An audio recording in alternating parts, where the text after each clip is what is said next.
Welcome to the Rider University Libraries and this tutorial.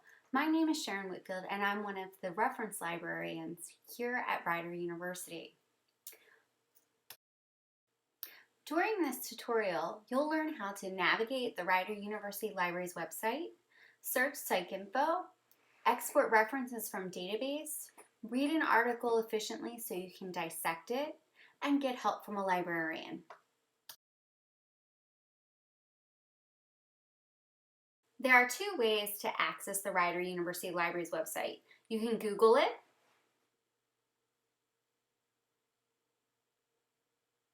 or you can navigate to the Rider University homepage, click on Students, and then down to Libraries. Click on the Libraries website button in order to go to the full library webpage. I want to point out some key features to the library's website. The first is the hours that it always shows in the upper right corner of our website.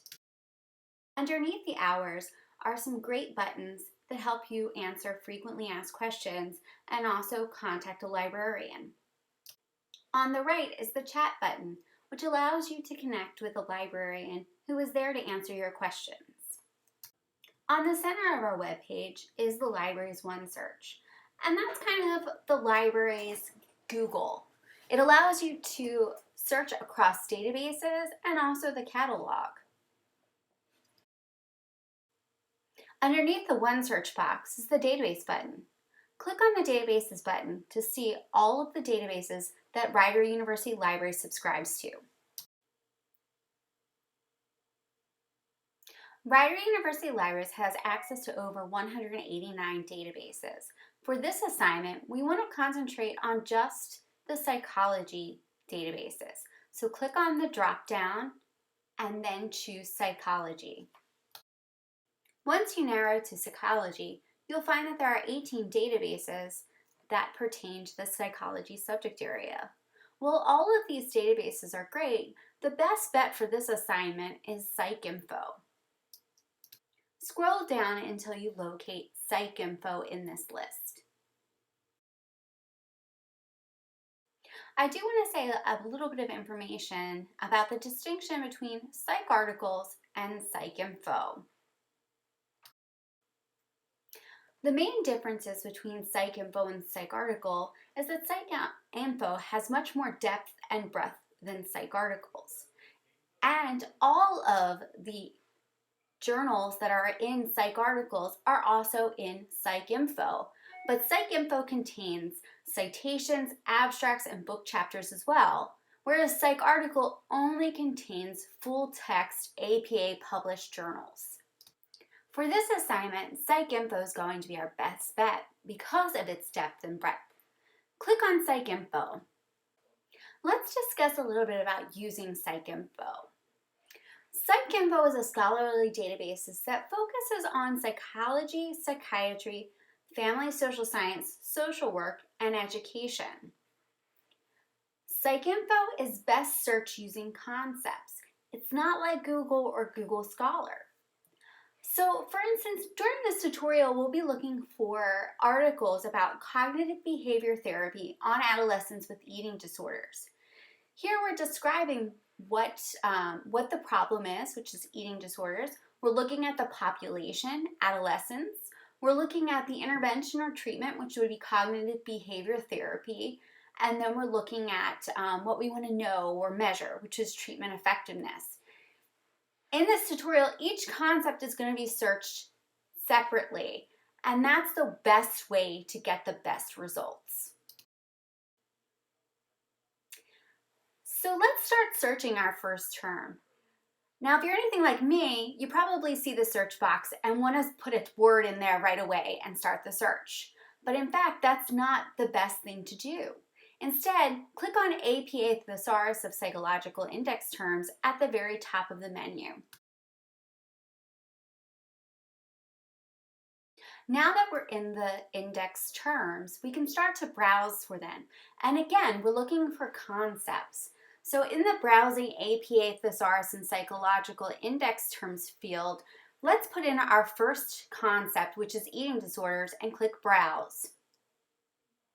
Notice the first thing that came up is the concept of eating disorders.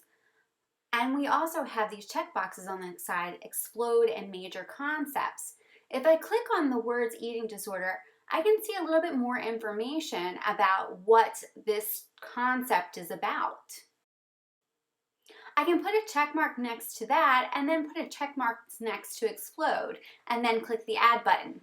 And you'll notice that many more terms are now in that search box. And that is because when I hit explode, it put all of those narrower terms into the search box. When I click search, it will perform the search, and I can see that I have over 32,487 results. Let's enter our next concept by going up to the menu and clicking on APA Thesaurus. Our next concept is treatment effectiveness. Let's enter it into the search box and then click Browse. Notice that what I've entered didn't return a 100% match. I can now take a look at the concepts that were returned and see what might best match what I'm looking for. In this case, treatment effectiveness evaluation may be the term that I'm looking for. If I click on treatment effectiveness evaluation, I can find out more information about this concept by reading the scope notes, which I've just highlighted. Based on the scope notes, this looks like it may be an appropriate concept. So I'm going to put a check mark next to it. But I'm also going to look down because there's treatment outcomes here. And that looks like that might also be a really great concept that I'm looking for. Again, I can read the scope notes under treatment outcomes to see if this meets my needs and place a check next to it. If I click the add button, you'll see that both treatment outcomes and treatment effectiveness evaluation is now in my search box. Click the search button to run the search. Notice how there is the word "or" in the middle of treatment outcomes and treatment effectiveness evaluation. This means that it will return any articles that utilize the descriptor term treatment outcomes or treatment effectiveness evaluation. Notice that I get 56,732 results. Again, with each search that I run, you'll see the word "or" between the different search concepts. That means that it is looking at the article and looking to see if it has the descriptor term eating disorders or the descriptor term anorexia nervosa, but not necessarily both. Let's search for our next concept, which is cognitive behavior.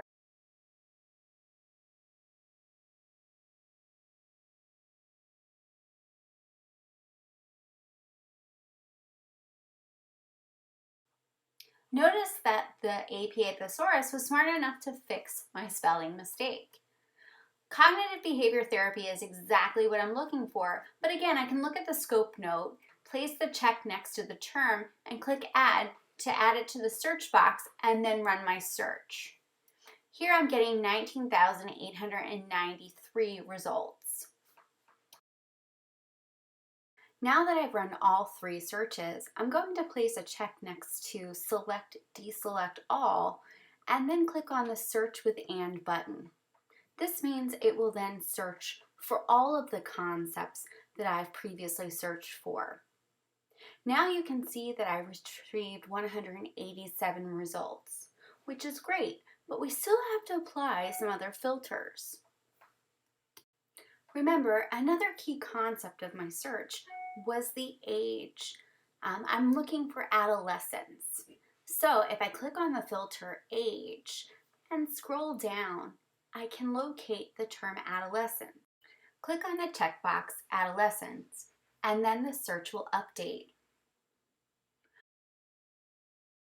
Notice we now have 38 results that meet our concept needs and also our age.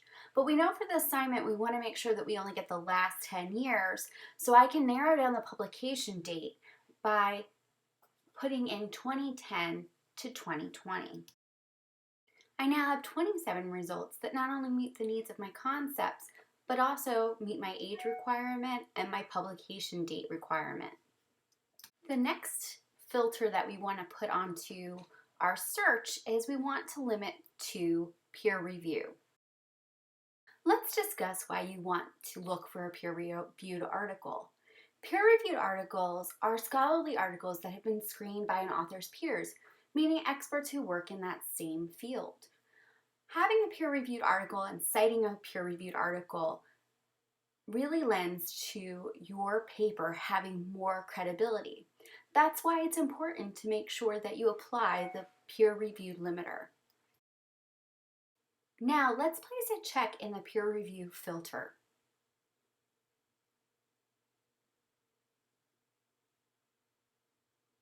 It will then update, and you can see now we have 25 results that not only address all of our concepts, meet our age criteria, are peer reviewed, and also are between the years 2010 and 2020.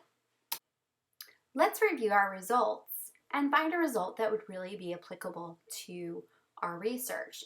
For instance, this article on body image concern and treatment outcomes in adolescents with anorexia nervosa seems to be perfect for my search. Let's click on the PDF and review the article.